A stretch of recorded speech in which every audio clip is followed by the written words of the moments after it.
If we look at this fish house here, it's a nice one. It was home built and then sold through a dealership or traded somehow. And the current owner had the misfortune of losing the drawbar while going down the highway. The amazing thing is nobody got hurt, and this didn't roll or destroy itself or anything. I think the wiring may even still be good. But here's the front part, because he lost it behind the safety chains that did him no good. But it seems to be whoever built it, in my opinion, for this span of tubing, that's too thin of a wall. For a trailer tongue, for racking or a workbench, fine, but for a trailer tongue, it just didn't handle the stress very well. So what I've got here, the tailgate, is a much thicker tube, and because they do not make 2 3/4 inch tube, you got 2 inch or 2.5 inch to 3. That's the difference. I've got 1/8 inch flat stock here to make shims, so I can shim this out to that dimension. I'll plug weld the shims to this, and then I will slide this in both, under there. I hope it's straight enough still, and in here I'll cut away whatever's not straight, and then I'll take my plasma cutter and cut holes through, and then plug weld into this several places in the sides and strengthen this up. It will make, instead of 1/8 inch thick, it'll be like 3/8 inch thick or more, maybe even a full 1/2 inch thick then. So oh, I'm amazed nobody got hurt. But the guy didn't know. He bought it from a dealership and everything.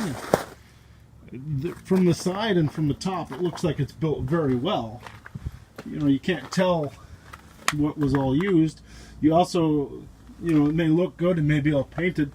You still don't know the thickness of the tubing that was used to build it. So it's kind of a scary deal. But I'll get it rehabilitated. Again, it's 20 degrees out here, so my phone's probably not going to last very long.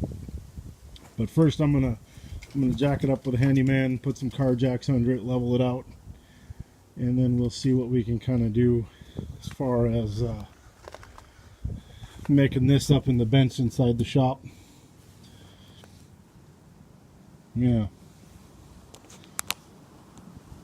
we'll just make this up in the bench. I got I got it 6 feet long. I'll try to get as much length back in there as I can. I had an unforeseen issue. When they winched it back up on the road, the tube, here, I'll get that. The tube there was all packed full of grass and frozen mud. And of course I want to slide that other tube inside of it so that I can sleeve it.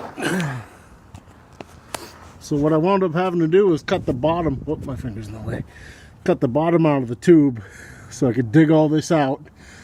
And I finally got back far enough to where it's all out, and now I can slide in that new piece clear back to where it stops. So that's actually going to add a lot of strength to this. I was worried, I didn't think I'd get it out. Gotta crawl under here with a grinder now and kind of clean up each edge a little bit, get the slag out of the way so I can make good welds.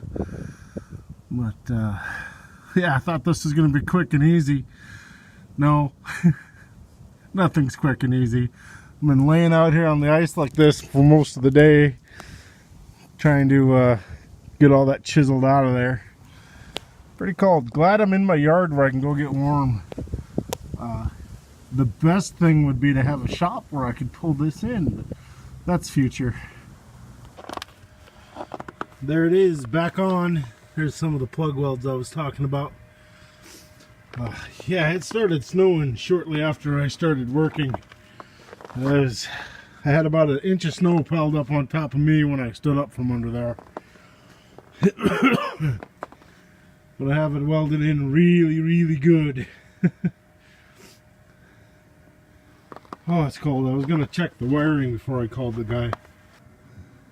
Pretty sure he wants lights if it's snowing like this. But yeah, there it is, back on. Welded in. I'm not crawling back under there to show you what's under there. But there's that. Yeah, my bed was clean.